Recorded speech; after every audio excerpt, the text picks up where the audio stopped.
माणुसकीची ज्योत महाराज या नावाने ओळखले जाणारे एक थोर पुरुष गुजरातीत आहेत. त्यांचे नाव रविशंकर शिवराम व्यास. गुजरातीत त्यांचे नाव सर्वांना माहीत आहे. सारे त्यांना मानतात. गुजरातीत पाटणवाडिया या नावाची एक जमात आहे. चोऱ्यामाऱ्या करणे, दरोडे घालणे हाच या जमातीचा पूर्वीचा धंदा होता. चोरा कराव्यात, तुरुंगात जावे, सुटून आल्यावर पुन्हा तेच करावे असे त्यांचे आयुष्य होऊन बसले होते. सरकारने यावर हजेरीचा तोडगा काढला. स्त्रिया, मुले व पुरुषांना या सर्वांना रोज पोलीस चौकीवर जाऊन हजेरी द्यावी लागत असे. आपण चोऱ्या केल्या नाहीत, घरातच होतो हे हजेरीवर देऊन त्यांना पटवून द्यावे लागे. हजेरी देण्यासाठी स्त्रियांनाही पोलीस चौकीवर जावे लागत असे म्हणून पुरुषांना चीड येई. महाराजांना हे कळले तेव्हा त्यांना फार वाईट वाटले. स्त्रियांना असे वागवणे महाराजांना खपले नाही. ते त्यांची हजेरी रद्द करण्याच्या प्रयत्नाला लागले. संध्याकाळच्या वेळी वटोदराहून महाराज झपाट्याने चालले होते. मध्येच कोणीतरी म्हणाले, महाराज अशा तिन्ही सांजेच्या वेळी कुठे निघालात? एवढी घाई कसली? मी जरा बडोद्याला चाललो आहे. आत्ता यावेळी बडोद्याला? आणि तेही चालत? अहो 25 कोसांचं मजल आहे. पण काय करणार, मला गेलंच पाहिजे. या लोकांची हजेरी रद्द करायची आहे ना, त्याबद्दलचे कागदपत्रे मला आत्ताच मिळाली, म्हणून उद्या लवकरात लवकर मला बडोद्याला पोचलं पाहिजे. एवढे बोलून महाराज झपाट्याने चालू लागले.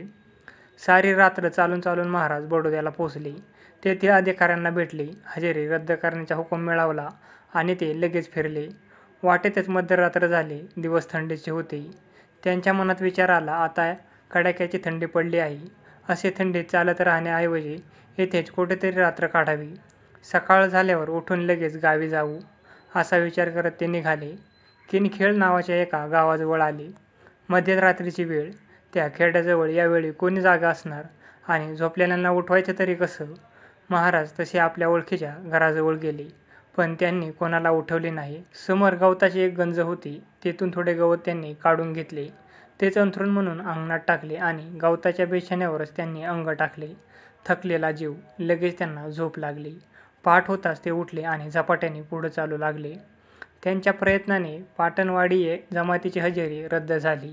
मग त्यांनी साऱ्यांना बोलून म्हटले, रे बाबांनो, तुमची हजेरी आता रद्द झाली. आता चांगलं वागा. वाईट वागलात तर माझ्यावर ठपका येईल. महाराजांवर या लोकांचे फार प्रेम होते, परंतु हाडी माणसे खेळलेली त्यांची चोरीची सवय मधूनच डोके काढी.